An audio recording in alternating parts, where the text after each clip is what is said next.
They are some of the brightest minds in science. Wang Zhonglin is a physicist who invented nanogenerators, which help harvest energy from the environment to provide electricity. Engineer Sun Nan found a way to make chip-based devices smaller and cheaper. Then there's biologist Xiangdong, who discovered a treatment that converts mouse brain cells into neurons in a process that could one day help reverse Parkinson's disease in humans. All accomplishments were made while the researchers were working at top American universities, including Georgia Tech and the University of California, San Diego. Now, however, all three are back in China. They're among the growing number of Chinese scientists who have chosen to leave the United States and return home. Many have spent decades building their careers in the U.S. Some even took up citizenship or gained permanent residency. So, what's driving this exodus?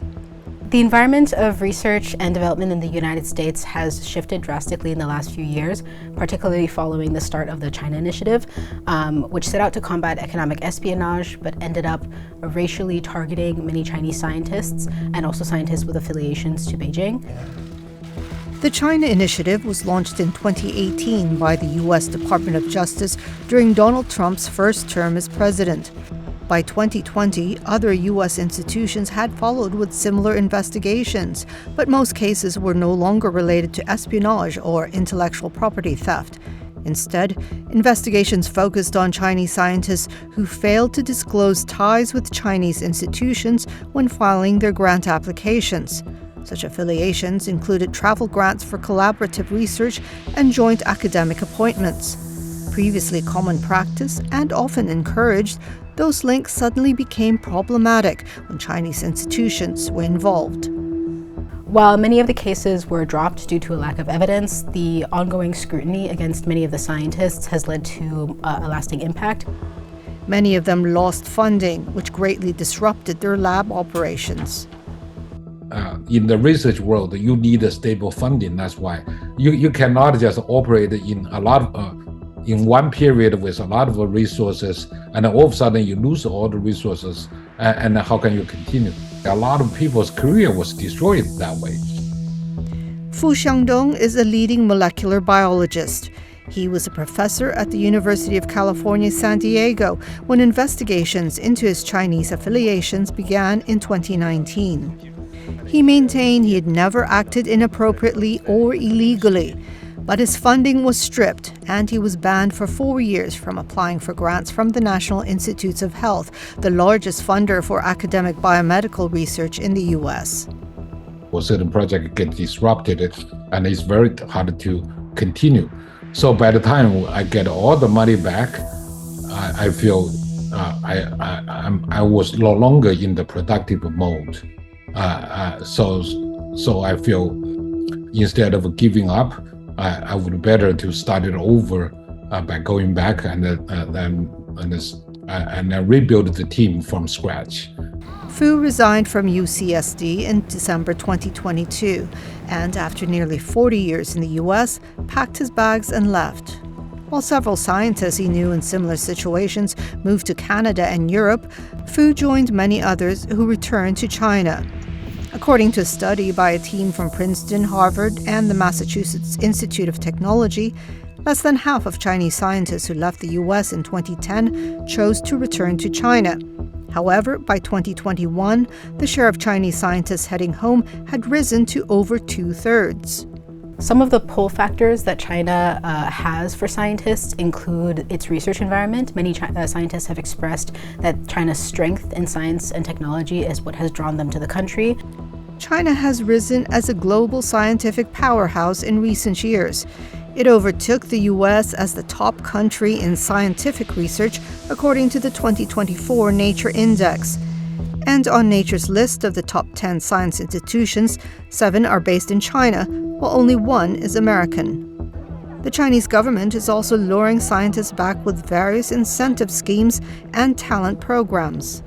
Many have also come to China and taken up roles in universities that are high level, such as heads of institutes. Some have even come and started their own institutes in China and are attracted to the work opportunities. Fu is now chair professor at Westlake University, a private research university in Hangzhou, and has established a new lab. He said he chose Westlake over other offers from the US and elsewhere because of the young university's efficiency, rich research environment, and access to top talent. I came back with just myself without even a piece of paper. But in half a year, the lab is completely full. But in the US, you cannot even find the people with good expertise and high quality people. Some have called the exodus of Chinese scientists from the US a reverse brain drain and warned about its implications for American science. The Paris-based Organization for Economic Cooperation and Development says the annual net flow of scientific authors into the US has dropped since the China Initiative started. In 2018, the net flow of researchers into the US was more than 4,700, but by 2022, the figure was only 1,313. China, meanwhile, saw its net flow rise by nearly 80% over the same period to just over 2,400. Despite the initiative now being over, it has also really impacted the research environment in the country, as many scientists are now afraid to collaborate with Chinese researchers, which is impacting the flow of research pretty significantly. In a way, if you look at it, it's the loss of the US in general.